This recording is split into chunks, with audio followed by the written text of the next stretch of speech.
Diego, o que você faz na vida? Eu sou professor de computação na Unicamp. De computação na Unicamp. Você é especialista em quê? Em criptografia e segurança computacional. Então, quando... Me corrija se eu estiver errado. Você é o cara que eu ligo quando esqueço a senha do banco, não?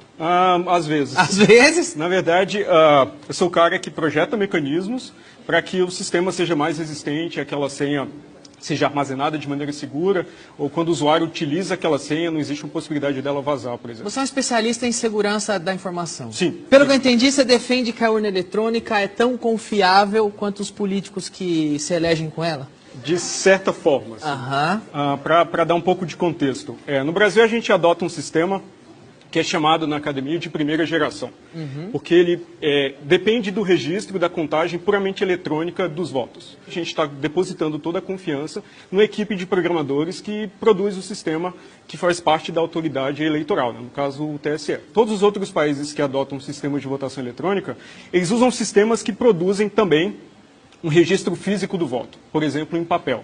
Então, isso permite que você colete esses registros físicos, esses votos, em outra mídia, né, em outra urna, por exemplo, uma urna convencional. E no fim da eleição você pode somar, pode fazer uma apuração para amostragem e ver se o software que está no equipamento está se comportando de maneira honesta. Enquanto era professor da UNB, eu participei de um desses mecanismos de auditoria, foram testes organizados pelo próprio TSE, com uma série de restrições, então a gente tinha poucos dias, a gente teve poucas horas para ver o software de votação e a gente encontrou falhas fundamentais nos mecanismos de segurança desse sistema. Quais são as falhas que você encontrou na urna eletrônica? Certo, então as falhas tinham implicação tanto no sigilo do voto quanto na integridade dos resultados. Então, no Brasil, o sistema deve fornecer sigilo do voto. E é uma responsabilidade da autoridade eleitoral organizar eleições de maneira que o voto seja secreto. E fica fácil saber quem votou em quem pela urna eletrônica? O que nós descobrimos foi o seguinte, executamos um experimento, né? Primeiro tivemos acesso ao código-fonte da urna, né? Que é o que os programadores escrevem. Buscamos nesse código-fonte vulnerabilidades muito bem conhecidas já na área, então conhecidas na época há 17 anos, e encontramos uma vulnerabilidade fundamental no único mecanismo que protegia o sigilo do voto. Vou explicar. Quando a gente vota na urna eletrônica, os votos não são armazenados na ordem que eles foram depositados. Então, a urna eletrônica vai armazenando os votos de maneira embaralhada. Exatamente quando a gente vota em papel e as cédulas vão caindo fora de ordem. Para embaralhar e manter o sigilo, você não sabe que o número 1 votou em X, o número 2 votou em X. Exato. Embaralha. Durante os testes, nós descobrimos que reverter esse embaralhamento era muito fácil e dependia apenas de informação pública. Então, a gente conseguiu fazer isso durante os testes, mesmo com todas as restrições, para uma eleição simulada lá, com até 950 votos. Você está me dizendo que não é nada difícil quebrar o sigilo de quem votou em quem? No sistema que nós, na versão do sistema que nós analisamos em 2012, era trivial descobrir em quem o primeiro eleitor votou, o segundo eleitor votou e assim por diante. Sem, no entanto, descobrir quem era o primeiro, o segundo e o terceiro eleitores. Mas essa informação, por exemplo, pode ser obtida por um mesário malicioso que monitora essa informação. Além disso, o sistema de votação também armazena a hora que cada pessoa votou.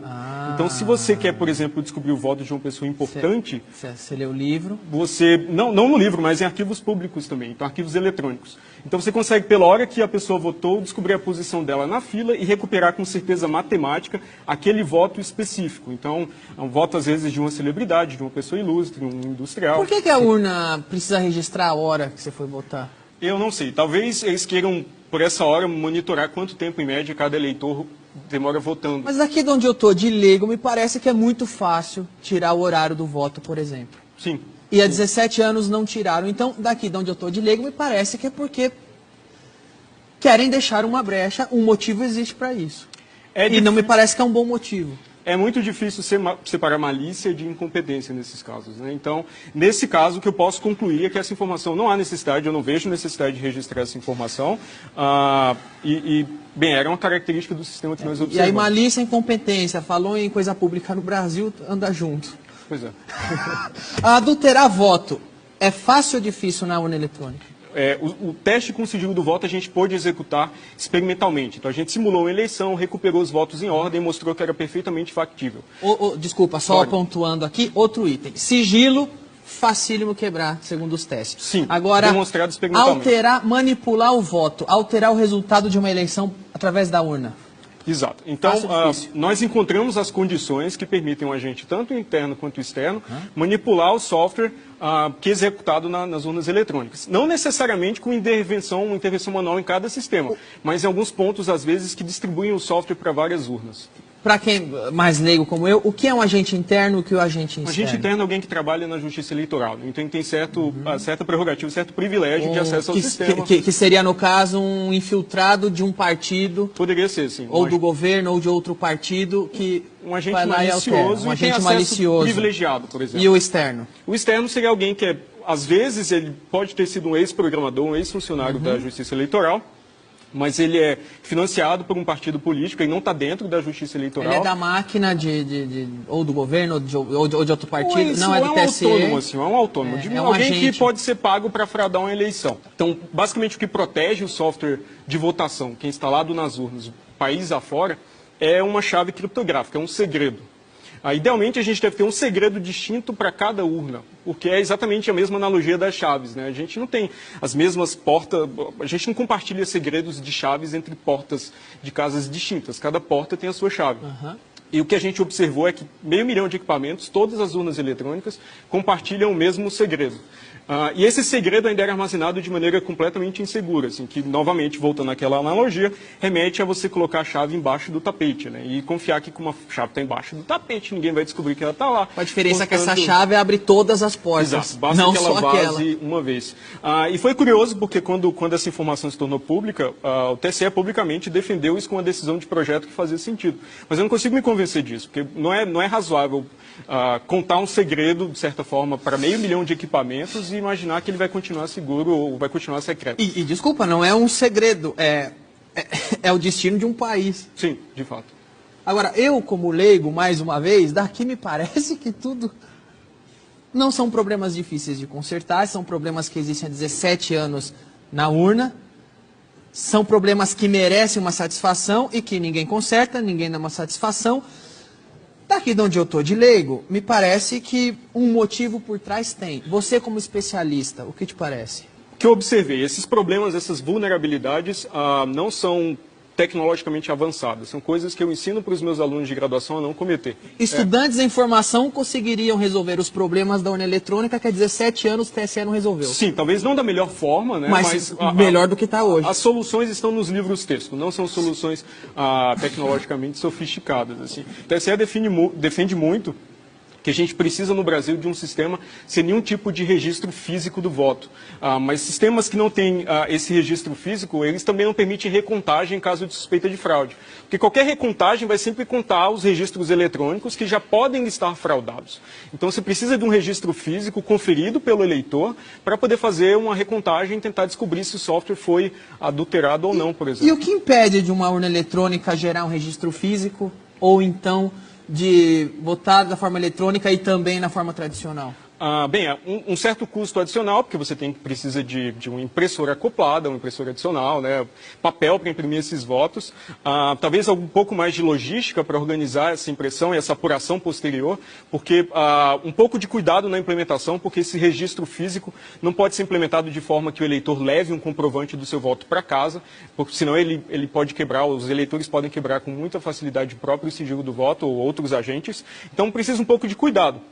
Mas é assim que funciona em todos os outros países. Então, eu não entendo por que o Brasil necessariamente tem que ter eleições menos transparentes. Esses são mecanismos de transparência eleitoral. Então, para citar um exemplo recente, quando máquinas de votar, também de primeira geração, né, com apenas registro eletrônico dos votos, na Índia foram demonstradas vulneráveis, a Suprema Corte de lá determinou que, a partir das eleições desse ano, todos os equipamentos teriam que produzir registros físicos do voto. E no Brasil, o entendimento é o contrário, é que qualquer registro físico do voto ameaça, por algum motivo, quanto mais transparente ficar, pior é aqui. A característica mais importante de qualquer sistema de votação é transparência, as características, né, são transparência e confiabilidade, onde o segundo é um pouco o resultado do primeiro, né? Então transparência talvez seja a característica mais importante. Então essa agilidade nem entra. É desejável, mas não adianta nada você ter apuração ou totalização muito rápida quando você não consegue ter um nível de confiança razoável no que você está somando, né, nos votos que você está somando. Eu queria fazer um outro registro eletrônico seria igualmente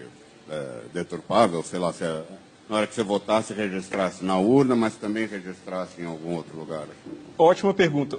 No Brasil, o TSE alega que esse arquivo dos votos embaralhados, que eles chamam de registro digital do voto, é um mecanismo de recontagem. Mas ele é produzido pelo mesmo software, pelo mesmo programa que soma os votos. Então, se o atacante toma, o adversário, o fraudador, toma controle do software que conta os votos, ele também produz um registro dos votos embaralhados que é compatível com aquela contagem. Então, você precisa de uma outra mídia, de fato, até para aumentar o custo de ataque, porque agora o atacante, o fraudador, tem que manipular de maneira compatível vários registros. E também você tem uma trilha verificada pelo eleitor, no caso, independente da trilha eletrônica, dos votos armazenados de maneira eletrônica. Rápida, igual, né?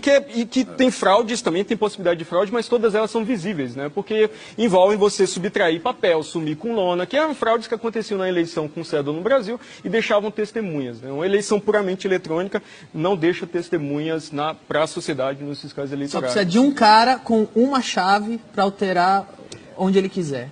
Sem testemunhas, aí faz sozinho. Essa foi a condição que a gente encontrou. A gente não pôde testar isso durante os testes organizados pelo TSE, a possibilidade de adulterar o sistema com essa informação, com esse segredo compartilhado, porque não teve tempo, eram pouquíssimos dias, mas também não houve interesse posterior do TSE em tentar montar, simular esse ataque para ver quão eficaz ele seria na prática. E quando você chega no TSE e mostra toda essa falha e mostra como é fácil fraudar uma eleição com a urna deles, o que eles falam? Uma entrevista que eu dei para um portal de internet logo depois dos testes e descrevi de maneira técnica todos esses problemas, a resposta oficial do tribunal era basicamente dizer que a minha atitude era uma ameaça à democracia. Assim, que eu também isso é uma ameaça à democracia. Aparentemente, ou pelo menos no entendimento do tribunal. Questionar qualquer coisa é ameaça à democracia. Tá Quando isso é radicalmente diferente da cultura que a gente tem na universidade e na academia, né? Que é tratar dos problemas, escrevê-los em detalhes, avaliar de maneira técnica quão seguro é ou não o sistema, propor soluções, implementar essas soluções e evoluir a segurança do sistema ao longo do tempo.